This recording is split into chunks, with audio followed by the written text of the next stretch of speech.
Amid escalating factional battles within ZANU-PF, the party's youth league is openly throwing its support behind President Emmerson Mnangagwa, effectively sidelining Vice President Constantino Chiwenga. Sadabena Masho Obranyi watching ZANU-PF Youth League teaches General Chiwenga as infighting intensifies in the ruling party. Don't subscribe or like or turn the bell icon.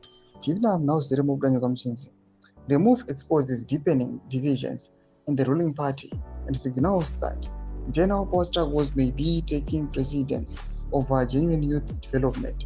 The development emerged during a meeting in Chinoy on Thursday, where ZANU-PF Deputy Secretary for Youth Affairs, John Baraza, engaged the party's Mashonaland West Provincial Executive to assess ongoing youth empowerment programs. In quotes, as the Youth League, our mandate is to ensure young people are fully empowered through access to land, machinery, housing, and business opportunities. We want every youth to be an active participant in building the Zimbabwe we all envision under Vision 2030, Baraza said, emphasizing loyalty to Mnangagwa. Ahead of the ruling party's National People Conference in Mutare this month, Baraza reaffirmed the Youth League's commitment to pushing the president's agenda, including extending his term to 2030.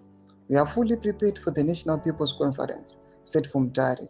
As the Youth League, we stand firmly behind the resolution of our party, particularly Resolution 1, for President Mnangagwa's term to be extended until 2030. It speaks to advancing inclusive economic empowerment for the youth and safeguarding the gains of the Second Republic, he said.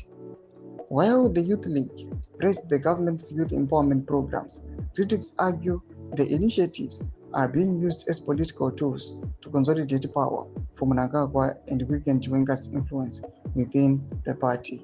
ZANU-PF Mashonaland West Youth League chairperson Tapiwa Masenda claimed, "These empowerment initiatives have transformed our lives with access to tractors, housing schemes, and land.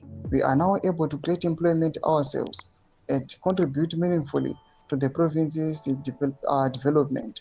Similarly, Valeria Makonza, Secretary for External Affairs, said the empowerment agenda has given us equal space to run projects, access land, and own businesses, showing that no one is being left behind under the Second Republic.